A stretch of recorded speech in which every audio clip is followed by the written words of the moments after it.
गुप्ता जी संविधान बदल देंगे, ठीक है ना, 400 पार जाएंगे तो संविधान बदल देंगे। उत्तर प्रदेश से लेकर देश में आप बहुमत से दूर रह गए तो उत्तर प्रदेश में भी अच्छा खासा डेंट लगा था।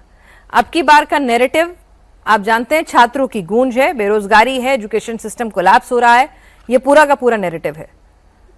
इससे कि ये नैरेटिव जो है सक्सेसफुल ना हो, उसके लिए कैसे भरपाई करेंगे? योजना, पॉलिसीज, लाल किले की प्राचीर से अनाउंसमेंट सब हो रहा है, वक्त कम है, डिलीवरेबल्स कैसे देंगे? इन्होंने अभी बहुत शायरी ये सब किया।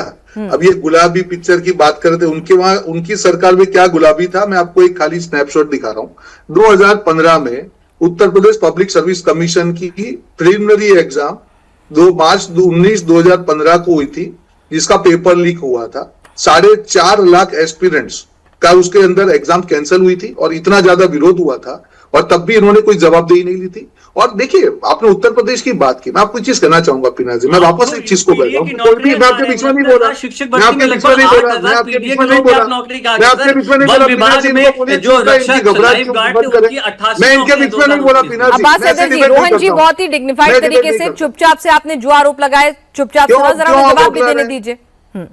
आप बौखला क्यों रहे? देखिए, वापस बोल रहा हूं पीना जी, जब भी कोई भी पार्टी अपना एजेंडा जनता के सामने लेके जाती है, जैसे उत्तर प्रदेश में जो भी हमारा एजेंडा, हमने जो काम किया, हम फ्यूचर में क्या करें, जनता को सामने, जनता साथ में अतीत को भी कंपेयर करती है। आप जब समाजवादी पार्टी की बात करते हैं, माने एक एग्जांपल आपको दिया, 2015 पेपर लीक का बहुत बड़ा कांड हुआ था उस समय पे, वहां का आज माफिया राज देख लीजिए, किस प्रकार से महिला उत्पीड़न होता था, किस प्रकार से भ्रष्टाचार होता था, किस प्रकार से समाजवादी पार्टी कार्यालय से ही सारी चीजें होती थी, किस प्रकार से तुष्टीकरण होता था। तो जनता तो ओवरऑल पिक्चर देख के करेगी ना। बिल्कुल, मैं वापस बोल रहा हूं, विनम्रता से कहूंगा पीना जी, ये अहंकार की बात नहीं है, हम परफेक्ट नहीं हो सकते, पर हमारी नीयत में खोट नहीं है, हम बेहतरी और बेहतर करना चाहते हैं, और इसीलिए युवाओं की पॉलिसी की बात हो या महिलाओं की बात है, जो भी हमसे हो सकता है, आज सरकारी स्कूलों की बात हो, उत्तर प्रदेश हर जगह पे जो भी परफॉर्मेंस हो सकता है हम करेंगे। जनता के सामने विनम्रता से जाएंगे कि आपको की हुई चीजें इतनी पूरी हुई है, हमको और बेहतर करना है, हमको मौका दीजिए। और वही विनम्रता से जब आगे बढ़ेंगे, जनता कंपेयर करेगी कि उन्होंने इतिहास में उत्तर प्रदेश के क्या देखा है,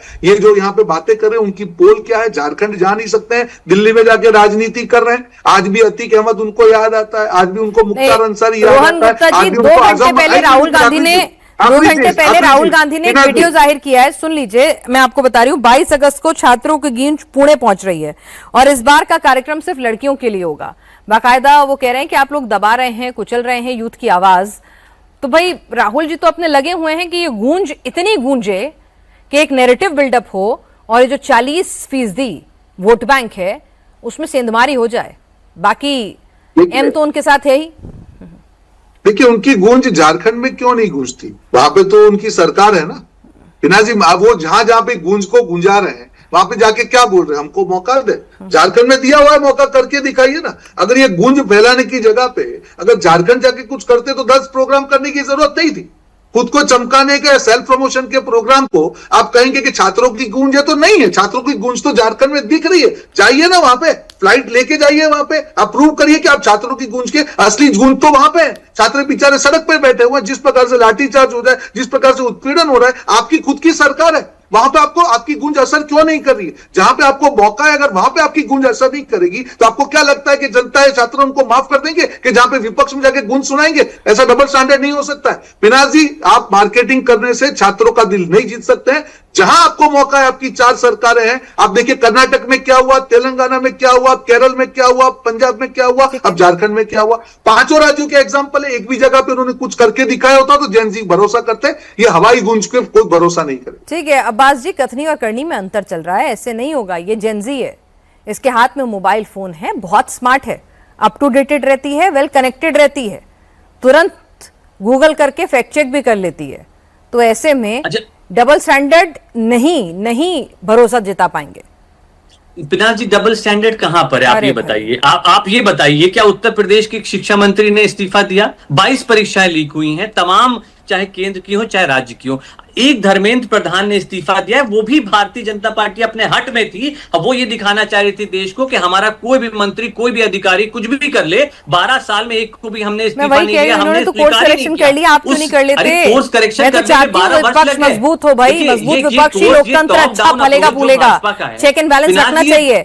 आप सनातनी बनते हैं, राम मंदिर के चंदा चोरी पर आपका दिल पसीजता है, आप परेशान होते हैं, लेकिन राम मंदिर नहीं जाते हैं। फिर संसद में जब आंदोलन करते हैं तो एक साधु के वेश में पप्पू यादव को बैठा देते हैं। तो मैं वही कह रही हूँ कि क्यों कर रहे हैं सेल्फ गोल्स, डाउन अप्रोच से चलती है, और क्यों कर रहे हैं सेल्फ गोल्स? मैं तो आपसे पूछ रही हूँ अपने अधिकारी मंत्रियों के, आप कुछ भी करिए, आप कितना भी भ्रष्टाचार करिए, आपके खिलाफ कोई कार्रवाई नहीं होगी। जेनजी ने इनको घुटने पे ला दिया, जेनजी ने इनको यूटर्न मरवा दिया। अब आप बताइए कि अभी एक विषय अगर झारखंड में आया, निश्चित रूप से वहां की सरकार कार्रवाई कर रही है। अनंत जी वरिष्ठ पत्रकार हमारे साथ हैं, आनंद दुबे जी के पास भी जाऊंगी। आनंद दुबे जी ने बहुत क्लियरली कह दिया, लेकिन अभी जैसा बोगे वैसा काटोगे।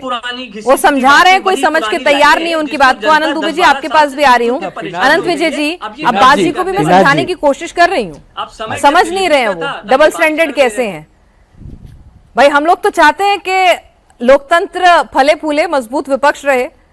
अभी लोग सेल्फ गोल दागते ही जाएंगे तो इनकी गूंज कहां तक सुनाई देगी भाई? अब सेल्फ गोल तो वंदे मातरम पे भी दाग लिया इन्होंने। वही तो कह रही हूँ। अब सेल्फ गोल तो मेलोनी को हक करने वाला घटिया वाक्य बोल के भी मतलब इन्होंने किया। तो देखिए गूंज पुणे में हो रही है, उस गूंज पर पुणे के आनंद द्विवेदी बेहतर बताएंगे, उनके गढ़ में जा रहे हैं। वो गढ़ क्या मतलब, अब तो शिवसेना का सारा, लेकिन आपको उन पर थोड़े, ये जो समाजवादी पार्टी के अब्बास हैदर साहब है ना, ये चुनावी मोड में चले गए हैं। अभी हम लोग जो चर्चा कर रहे हैं वो यथार्थवादी जो अभी की स्थितियां हैं, हैदर साहब उस पर चर्चा कर रहे हैं कि किसने क्या किया और किसके पास कितना समय है। पिनाक जी ने बहुत स्पष्ट रूप से पूछा रोहन गुप्ता जी को कि 8 ही महीने बचे हैं आपके पास, 8 महीने में आप डिलीवरी कैसे करोगे ये बताओ। लेकिन आप तो एकदम चुनावी मोड में चले गए। खैर आपका दोष नहीं है इसमें, कल ही या आज अखिलेश जी ने कहा कि चुनाव शुरू हो गए हैं, बस टिकट अनाउंस होना बाकी है। तो जब नेता ऐसा बोलेगा तो प्रवक्ता और कार्यकर्ताओं में तो जोश आ ही जाता है। आनंद दुबे जी देखिए क्यों ढीले ढीले से नजर आ रहे हैं, क्योंकि उनके नेता ही बेचारे सुसुप्तावस्था में है। अब तो वो शायरी वायरी सुना के आनंद दुबे जी अपना काम चला लेते हैं किसी प्रकार से। लेकिन समाजवादी पार्टी के जो आप हैदर साहब बातें कर रहे हैं ना, बातें बहुत अच्छी है, लेकिन ये बातों को तथ्य से सपोर्ट होना चाहिए। अगर तथ्य नहीं होंगे आपके पास, विचार नहीं होंगे उसमें, तो कई बार इन बातों में सिर्फ आरोप और प्रत्यारोप बन के रह जाता है।